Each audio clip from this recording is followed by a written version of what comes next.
Departmental accounts अपना आज का टॉपिक। इस टॉपिक में बेसिकली है क्या? Accounts of departmental organisations. Accounts of departmental organisations. कोई कोई ऑर्गेनाइजेशन ऐसे होते हैं जो लोग, ऑर्गेनाइजेशन तो पूरा एक है, ओनरशिप एक ही एंटिटी का है, बट अलग अलग डिविजन्स या अलग अलग डिपार्टमेंट्स चला रहे हैं। Say for example, a very common example is you are running a cloth store and जिसमें आप डायरेक्ट कपड़ा तो बेचते ही हो एंड वहाँ पे आपने एक टेलरिंग डिवीजन भी खोल के रखा है कि लोग चाहे तो वहीं पे कपड़ा लें और वहीं पे स्टिचिंग भी करवा लें। Very common example being of a Raymond's showroom, जहाँ से आप चाहे तो कट पीसेस ले भी सकते हैं, लेके आ जाओ बाहर कहीं भी स्टिचिंग करा लो, या चाहो तो उनके वहाँ खुद का टेलरिंग डिवीजन है, आप वहाँ पे भी स्टिचिंग करा सकते हो ना। ऐसे ऑर्गेनाइजेशंस ऑब्वियसली साल के एंड में हर ऑर्गेनाइजेशन अपना ट्रेडिंग एंड पीएल अकाउंट बनाता है, तो ये लोग भी अपना ट्रेडिंग एंड पीएल अकाउंट बनाएंगे। पूरे बिजनेस का as a whole trading and profit loss account balance sheet बना सकते हैं, लेकिन उससे ना मैनेजमेंट डिसीजन मेकिंग में एक दिक्कत आएगी। एक चीज़ नहीं पता चलेगा दैट क्लॉथ डिवीजन से कितना प्रॉफिट हो रहा है एंड टेलरिंग डिवीजन से कितना प्रॉफिट हो रहा है। ट्रेडिंग एंड पीएल अकाउंट पूरे बिजनेस का एक साथ बनाया जाए तो कभी भी ये नहीं पता चलेगा दैट किस डिवीजन से कितना प्रॉफिट है, कितना लॉस हुआ है, right? For decision making purposes, for planning for the future, obviously it is required, it is necessary कि हर डिवीजन का अलग अलग प्रॉफिट पता चले कि किस डिपार्टमेंट में या किस डिवीजन में कितना प्रॉफिट हुआ है या कितना लॉस हुआ है। सो बेसिकली करना क्या होगा, उस ऑर्गेनाइजेशन को अपना trading account and PL account अलग अलग बनाना होगा। बैलेंस शीट तो ऑब्वियसली पूरे बिजनेस का एक साथ ही बनता है, बैलेंस शीट कभी अलग अलग नहीं बन सकता है, but trading account and profit and loss account पूरे बिजनेस का एक साथ नहीं बना करके अलग अलग बनाना चाहिए, सो दैट हर डिवीजन का ग्रॉस प्रॉफिट अलग निकले, नेट प्रॉफिट अलग निकले, फिर GP ratio, NP ratio and other tools of ratio analysis use करके we can interpret the results, the management can take decisions that whether किस डिवीजन को कितना और हमको एक्सपैंड करना है या नहीं करना चाहिए, बंद कर देना चाहिए। बिकॉज हो सकता है हम लोग जब एक साथ बना रहे हैं ना तो बिजनेस में लग रहा है कि 20 लाख का नेट प्रॉफिट है दिख रहा है, बट अलग अलग बनाएंगे तो पता चला हो सकता है दैट क्लॉथ डिवीजन में 25 लाख का प्रॉफिट था और टेलरिंग डिवीजन में 5 लाख का लॉस है। हो छूट जाएंगे। ऐसे पूरे बिजनेस में 20 लाख का प्रॉफिट है, हर साल प्रॉफिट हो रहा है, चलो बम्बा में, बट अलग अलग बनाएंगे तो पता चलेगा कि हर साल टेलरिंग डिवीजन में तो लॉस हो रहा है और क्लॉथ डिवीजन में अच्छा खासा प्रॉफिट हो रहा है। तो क्लॉथ डिवीजन का प्रॉफिट जो हो रहा है वो वहाँ टेलरिंग के लॉस में घुसते जा रहा है। अलग अलग बनाएंगे तो पता चलेगा इसको तो या तो कैरी फॉरवर्ड करना ही नहीं है, बंद कर दो इस डिवीजन को, या फिर क्यों लॉस हो रहा है उसका पता लगाएं, उसको लॉसेस को कम करने की कोशिश करें अपने लोग। पता पॉइंट? सो इस चैप्टर में आपको बहुत इजी चैप्टर है, सिंपली फाइनल अकाउंट्स बनाना है, वो भी सिर्फ ट्रेडिंग और पीएल, बैलेंस शीट भी नहीं, और ट्रेडिंग और पीएल अलग अलग कॉलम बनाना है। कैसे बनाएंगे? बहुत ईजी यार। अब आप ट्रेडिंग और पीएल अकाउंट सोच के देखो, ओपनिंग स्टॉक होता है, दोनों डिपार्टमेंट का दिया हुआ रहेगा, अलग अलग लिख दो। परचेजेस दोनों डिवीजन का दिया हुआ रहेगा, लिख दो। Sales, closing stock, wages, gross profit आ जाएगा। फॉर्मेट में खाली क्या करना होगा, डिपार्टमेंट ए, डिपार्टमेंट, दो डिपार्टमेंट बना देना है। फाइनल अकाउंट सी तो बना रहे हैं आप, सैलरी, रेंट, कमीशन, एडवर्टाइजमेंट, जो खर्चा है अलग अलग दिया हुआ रहे, अलग अलग लिख दो, आप खत्म हो जाएगा। हाँ या ना? हाउएवर अगर अलग अलग दिया हुआ नहीं रहे तो कुछ खर्चा का लॉजिकल बेसिस होता है कि वो किस रेशियो में डिवाइड होगा। कुछ एक चीज़ों के बारे में हो सकता है समझ में डायरेक्टली दिया हुआ नहीं रहे तो अपने को निकालना पड़ेगा दैट कैसे डिवाइड होगा, मतलब टोटल खर्चा दे देगा।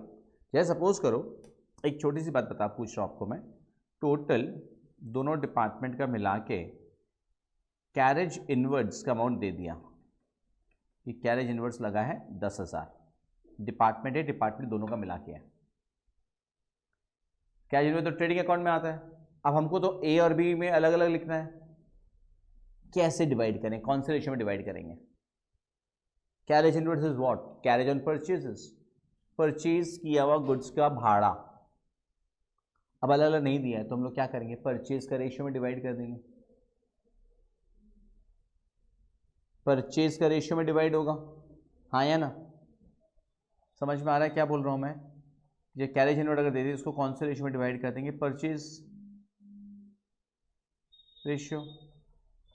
I hope now you understand कि अगर कैरेज आउटवर्ड्स दिया है वो कौन से रेशियो में डिवाइड होगा, ऑब्वियसली सेल्स रेशियो में डिवाइड हो जाएगा। इसका मतलब सेल्स से रिलेटेड जो भी खर्चा है अगर उसका ब्रेकअप नहीं दिया हुआ है तो उसको सेल्स रेशियो में क्या क्या होता है, जैसे एडवर्टाइजमेंट,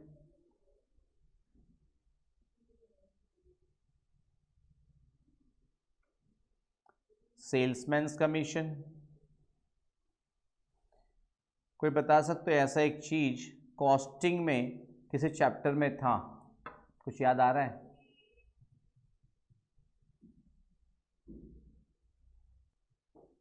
वैसे ही ओवरहेड डिस्ट्रीब्यूशन वाले चैप्टर में था ये सब चीज। जैसे मान लो रेंट दिया हुआ है तो अलग अलग डिपार्टमेंट ने किसने कितना एरिया ऑक्युपाई करके रखा है, हो सकता है क्वेश्चन में वो दिया हुआ है, उस रेशियो में डिवाइड कर देना है। Sales, purchases, opening stock, closing सब अलग अलग दिया हुआ ही रहेगा यार, आपको सिर्फ ट्रेडिंग और पीएल अकाउंट बनाना है। क्लियर? एक चीज। दूसरा, इस टॉपिक में ऑब्वियसली कॉम्प्लिकेशन आएगा थोड़ा आगे जाकर के, बट फिलहाल मैं वो कॉम्प्लिकेटेड आइटम्स को पिकअप नहीं कर रहा हूं, फिलहाल मैं एकदम इजी आइटम्स को लेकर चल रहा हूं। सपोज ये रहे कि एक डिपार्टमेंट ने दूसरे डिपार्टमेंट को गुड्स ट्रांसफर किया, ए डिपार्टमेंट ने बी डिपार्टमेंट को गुड्स ट्रांसफर किया है, गुड्स ट्रांसफर हुआ है फ्रॉम ए टू बी। कैसे, क्या होगा बात समझो। हो सकता है ना कि टेलरिंग डिवीजन खुद ही शर्ट्स और ट्राउजर स्टिच करके बेचता होगा वहीं से, तो कपड़ा स्टिचिंग के जो कपड़ा चाहिए वो कोई बाहर से थोड़ी लेके आएंगे यार, अपना ही तो शोरूम में कपड़ा पड़ा है, उसी कपड़े से स्टिचिंग कर लेंगे, शर्ट बना के डिस्प्ले में लगा देंगे, बिकेगा तो बिक जाएगा। तो ए डिपार्टमेंट से बी डिपार्टमेंट गुड्स ट्रांसफर हो रहा है, आप उसको विजुअलाइज कर सको उसके लिए मैं काम कर रहा हूँ, मैं ट्रेडिंग अकाउंट छोटा सा ड्रॉ कर दे रहा हूँ। Department A, department B, department A, department B. ए ने बी को गुड्स ट्रांसफर किया तो ए के लिए सेल्स है और बी के लिए काइंड ऑफ परचेज है। ए के लिए काइंड ऑफ सेल्स है, सेल्स होता है तो ट्रेडिंग अकाउंट में किधर आता है, क्रेडिट साइड में आता है, हाँ या ना? तो इसको अपन क्या करते हैं, बाई ट्रांसफर ए वाले कॉलम में आ जाएगा और बी के लिए काइंड ऑफ परचेज हो गया, हाँ या ना? टू ट्रांसफर बी वाले कॉलम में आ जाएगा समझ में आ रहा है क्या बोल रहा हूँ? बाई ट्रांसफर ए वाले कॉलम में, टू ट्रांसफर बी वाले कॉलम में। बुझते पाच्छो? समझ में आ रहा है? बस इसके बाद एक काले कॉम्प्लिकेटेड टॉपिक बचता है, उसमें थोड़ा टाइम ज़्यादा लगे वो मैं बाद में पिकअप करूंगा। पहले हम लोग इसके बेस्ड इजी सम्स पिकअप करेंगे from the our JT math, right? ये समझ में इस टॉपिक में करना है कि आपको trading account and profit and loss account बनाना है। वेल, अपना अभी पहला सम्स, इसमें देखो trading and profit and loss account of Hindustan electronics for the year ending 31 March 16 is under. तो trading and profit and loss account एक साथ दिया है, sales transistors X, tape recorders Y, servicing repair job Z. Credit side में again closing stock transistors, tape recorders, spare parts for servicing and repair jobs. मतलब sales और closing stock तीन, समझ में आया, तीन डिवीजन है X Y Z. Debited to purchases X Y Z तीनों का, wages, rent, sundry expenses, net profit. Prepare departmental accounts for each of the three departments X, Y and Z mentioned above after taking into consideration the following. Transistors and tape recorders are sold at the showroom. Servicing and repairs are carried out at the workshop. Clear? क्या बोलना चाहता है कि showroom से transistors and tape recorders sale करते हैं, servicing and repairing किया जाता है वर्कशॉप में। Wages comprise work showroom 3/4, workshop 1/4. It was decided to allocate the showroom wages in the ratio of 1:2 between department X and Y. तो showroom wages क्या है 3/4 है, वर्कशॉप का 1/4 है, और शोरूम वाला वेजेस को एक्स और वाई में डिवाइड करने बोला in the ratio 1:2। I hope understand, it's very simple. हमारा टोटल वेजेस कितना है, टोटल वेजेस कितना दिया बताओ, 48,000।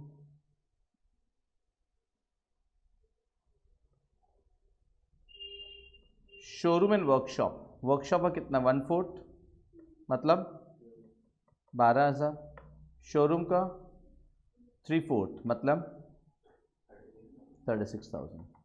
इस 36,000 तो वर्कशॉप तो जेड है, और शोरूम में क्या क्या है एक्स और वाई, एक्स और वाई का डिवाइड किस रेशियो में करने बोला 2:1। हाँ 1:2 बोला है क्या हाँ 1:2 बोला है, तो 1/3 कितना 12,000, 2/3 24,000, हाँ या ना, ये हो गया। वर्कशॉप रेंट बोला है 500 पर मंथ, रेंट टोटल कितना बोला है 10,800, तो 10,800 में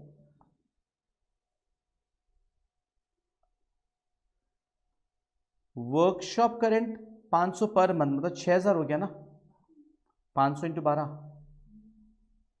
बाकी कितना बचा 4,800। ये किसका है, शोरूम का होगा, हाँ या ना, और शोरूम वाले को किस रेशियो में डिवाइड करने बोला है, इक्वली बोला है, मतलब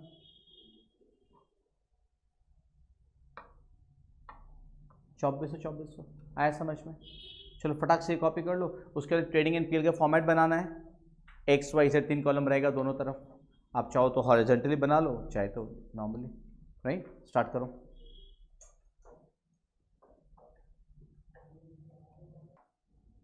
तो ये बेसिकली अपने फॉर्मेट, राइट। अब इसमें to opening stock, let us be quick, कितना कितना आ जाएगा टू ओपनिंग स्टॉक, एक काम करो ना, टू ओपनिंग स्टॉक में एक्स में 1,60,000, वाई 1,25,000, जेड 80,000।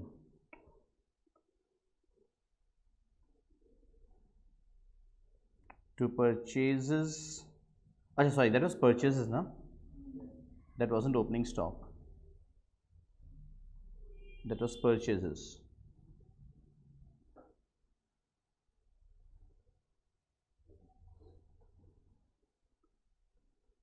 wages, wages का अपना ब्रेकअप कितना कितना आया था, x का 12,000 क्या, y का 24,000, z का 12,000।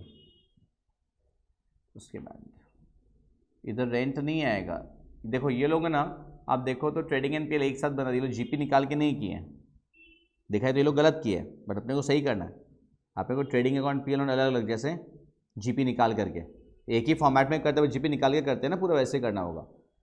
तो इधर इसे रेंट नहीं लेंगे, सन्डी एक्सपेंसेस नहीं लेंगे, बाई सेल्स, सेल्स हमारा कितना कितना है 175,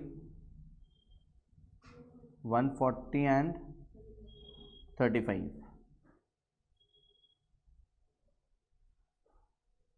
बाई क्लोजिंग स्टॉक 60,100, 20,300, 44,600, राइट।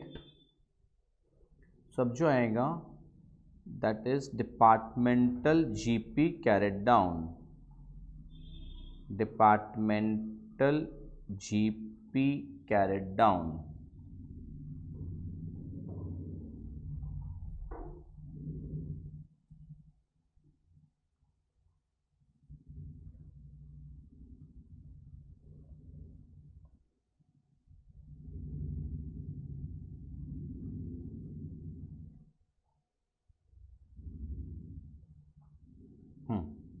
बताइए कितना कितना आ रहा है एक्स का, एनीवन? 63,100। वाई का 11,300। जेड में लॉस आ रहा है। By departmental loss carried down कितना? 12,400। अब ये ट्रेडिंग इसमें पीएल अकाउंट में आ जाएगा, है ना? To departmental loss brought down 12,400 by departmental GP brought down 63,100 11,300।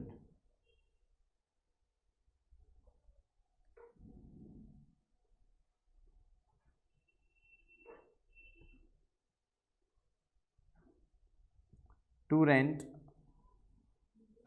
Rent कितना कितना आएगा? 2,400 6,000।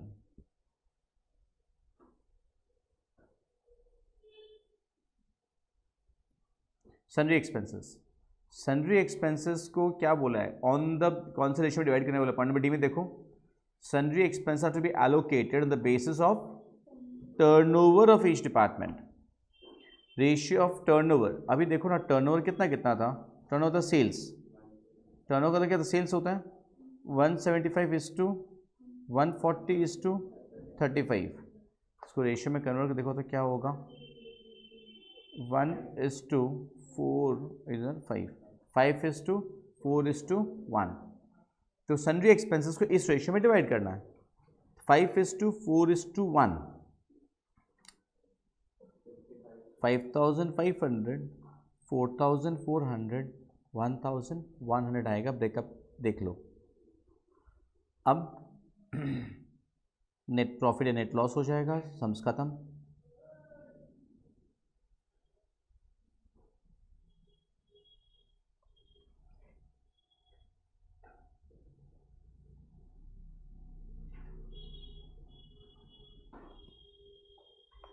Pick up calculators and find out the departmental net profit and net loss.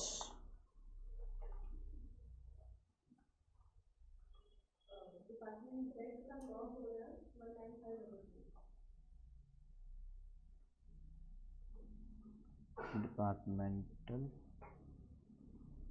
Net loss Z का कितना है? 19,500, ठीक है। और एक्स और वाई में प्रॉफिट आएगा 55,200, ठीक है, 4,500। That's it. So it's easy I think, कुछ भी नहीं था टॉपिक में यहाँ तक। तो अभी ना ये क्वेश्चन जो स्क्रीन पे है, स्क्रीन क्वेश्चन नंबर 2 में भी hard copies of the math में शायद नंबर 3 हो। देखो, a firm had two departments X and Y. Department Y which was a manufacturing department received goods from department X as its raw material. Department Y which was a manufacturing department, अपने अपने हाथ में जो study material है underline करो उसमें। Department Y which was a manufacturing department, underline this. Department Y which was a manufacturing department, याद रखिएगा, received goods from department X as its raw material.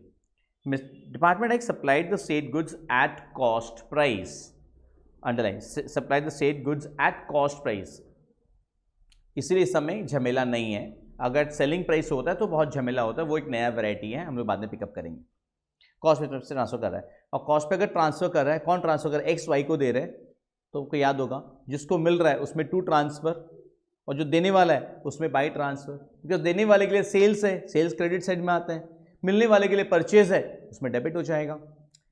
From the following particulars you required to prepare a departmental trading and profit loss account for the year 31 December 15, right. Opening stock दिया हुआ है, purchases from outside suppliers, मतलब दूसरों से purchase किया हुआ, ठीक है, कोई दिक्कत नहीं। सेल्स टू आउटसाइड कस्टमर्स, ठीक है। क्लोजिंग स्टॉक लिख दो क्या एज इट इज सब कुछ। डेप्रिसिएशन चार्ज करना है बिल्डिंग के ऊपर 20%, the value of the building occupied by both the departments was 1,05,000, department X occupying 2/3 portion and department Y occupying the rest. तो यार 1,05,000 का 20% पहले निकालोगे और डेप्रिसिएशन को डिवाइड कितना करो 2/3 एंड 1/3 में, क्योंकि बिल्डिंग का 2/3 हिस्सा डिपार्टमेंट एक्स ऑक्यूपाई करके रखा है, 1/3 हिस्सा डिपार्टमेंट वाई ऑक्यूपाई करके रखा है, तो डेप्रिसिएशन को 2:1 के रेशियो में डिवाइड कर देंगे। I think that's very easy. Goods transferred from X to Y 2,50,000 at cost, Y में 2 ट्रांसफर डेबिट और बाई ट्रांसफर एक्स में credit. Manufacturing expenses amounted to 10,000, सिर्फ वाई में आएगा, इसलिए उस लाइन को अंडरलाइन कराए थे। आएगा कहां, ट्रेडिंग में, पीएल में, ट्रेडिंग में आएगा ना मैन्युफैक्चरिंग एक्सपेंसेस। यार trading account is all related to direct expenses, trading account में सारा डायरेक्ट एक्सपेंस आता है ना, तो मैंने भूल गए सर, बहुत साल हो गए पढ़े है ना। तो मैन्युफैक्चरिंग एक्सपेंसेस ट्रेडिंग अकाउंट में आएगा। Good morning. Next, selling expenses 15,000 है, to be apportioned on the basis of sales of the respective departments, तो 12 लाख और 3 लाख का रेशियो था ना शायद, सेल्स का रेशियो क्या था 12 लाख और 3 लाख, 4:1। सेलिंग एक्सपेंसेस 15,000 लगा, उसको 4:1 में डिवाइड कर देना है। क्लियर। लेकिन अब एक नया चीज, general expenses of the business as a whole amounted to 58,000। Here comes a new thing. क्या होता है ना, डिपार्टमेंटल ट्रेडिंग अकाउंट बनेगा, departmental profit and loss account, ये दो तो बनेगा। अपार्ट फ्रॉम दैट एक बनेगा अलग से, बन सकता है जैसे एसेट्स में consolidated profit and loss account, पूरे बिजनेस का as a whole PL account बनेगा। क्यों बनेगा, बिकॉज कोई कोई खर्चा या कोई कोई इनकम ऐसी होगी जो हम लोग डिवाइड नहीं कर सकते अलग अलग डिपार्टमेंट में। कोई एक्सपेंसेस या कोई इनकम्स ऐसी आएगी जो बिजनेस की एज अ होल, पूरे बिजनेस का as a whole as one unit लग रहा है। जैसे इंटरेस्ट ऑन लोन, अगर हमने बैंक से लोन लेके रखा उसका इंटरेस्ट, अब उसका इंटरेस्ट अलग डिपार्टमेंट का नहीं होता है, लोन हम पूरे बिजनेस के लिए लेते हैं, वो कॉमन खर्चा है। या मैंने मेरा पैसा कहीं पे इन्वेस्ट करके रखा, उस पर इंटरेस्ट मिला, वो इंटरेस्ट कॉमन इनकम है, वो सब कुछ डिपार्टमेंट वाइज डिवाइड नहीं हो सकता। वैसा खर्चा को या वैसा इनकम्स को हमको कंसोलिडेटेड पीएल अकाउंट जिसमें सिंगल कॉलम रहेगा उसमें बनाना पड़ेगा। कैसे करेंगे, पहले डिपार्टमेंटल ट्रेडिंग बनाएंगे, डिपार्टमेंटल पीएल बनाएंगे, वहां से जो नेट प्रॉफिट आ जाएगा उसको हम पूरा नेट प्रॉफिट एक साथ कंसोलिडेटेड पीएल में लेंगे जिसमें एक ही कॉलम रहेगा। कंसोलिडेटेड पीएल में एक ही कॉलम रहेगा, दोनों डिपार्टमेंट का नेट प्रॉफिट को कंसोलिडेटेड पीएल में ले लेंगे एक साथ, फिर जो कॉमन खर्चा है जनरल एक्सपेंसेस उसमें डाल देंगे, टू जनरल एक्सपेंसेस, फिर बिजनेस का नेट प्रॉफिट निकल जाएगा। मैं कराऊंगा, टेंशन मत लो, पहले ट्रेडिंग और पीएल खुद बनाओ। समझ में आया, ट्रेडिंग और पीएल आप लोग खुद करो, कंसोलिडेटेड पीएल मैं कराऊंगा। Be quick. इस सम्स का जहाँ तक कर लिया आप लोग वहाँ तक का चेक कर लेते हैं फटाफट। तो ओपनिंग स्टॉक में 2,50,000 एंड 75,000, परचेजेस में 10 लाख एंड 2 लाख, ट्रांसफ़र में 250 वाई में डेबिट और बाई ट्रांसफ़र एक्स में credit 250, by sales 12 lakh 3 lakh, by closing stock 150 and 50, to manufacturing expenses 10,000, जो बचेगा that will be to departmental GP carried down that is 3,50,000 for X and by departmental loss carried down, gross loss carried down Y में 5,000। Clear. Departmental PL account में उसी में to gross loss brought down 5 Y में और profit brought down 350 x में। Depreciation 14,000 7,000 आएगा breakup because total depreciation 21,000 रुपया हो रहा है 2:1 के रेशियो में। सेलिंग एक्सपेंसेस 12,000 और 3,000, नेट प्रॉफिट एक्स का 324, वाई में लॉस है 15,000। यहाँ तो कोई दिक्कत नहीं। अब फटाक से बोर्ड देखो आप, छोटा सा एक ट्रेडिंग अकाउंट बनेगा, उसका हेडिंग रहेगा consolidated profit and loss account for the year ended 31 December 15, single column का रहेगा, एक कॉलम खाली, पर्टिकुलर अमाउंट, राइट। स्टार्ट करो बनाना। इसमें अपन क्या करेंगे मालूम है, by departmental net profit brought down inner column में, x का तो 324 था ना शायद, y का कितना था, नेट प्रॉफिट की बात कर रही था ना, ऐसे करके आउटर कॉलम में कितना हो जाएगा 3,09,000। पूरे बिजनेस का एज अ होल मतलब x और y को मिला करके हमारा अभी तक का नेट प्रॉफिट 3,09,000 है। फिर नीचे लिखा था general expenses for the business as a whole amounted to 58,000 ना,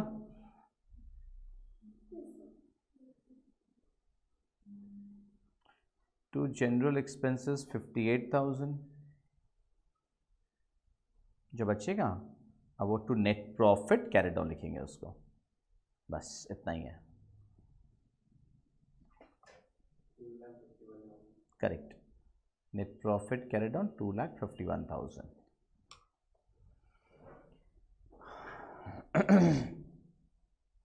कोई दिक्कत है यहाँ तक? ये एकदम सिंपल केस है, डिपार्टमेंटल अकाउंट्स का एकदम इजीएस्ट फॉर्म है। एक्चुअल झमेला इसके बाद में शुरू होता है, वो क्या ट्रबल है ये हम लोग नेक्स्ट क्लास में पिकअप करेंगे। क्लियर? एक्चुअल सिनेरियो क्या है, एक्चुअल झमेला कहाँ शुरू होता है, नेक्स्ट क्लास में स्टार्ट करेंगे अपने लोग।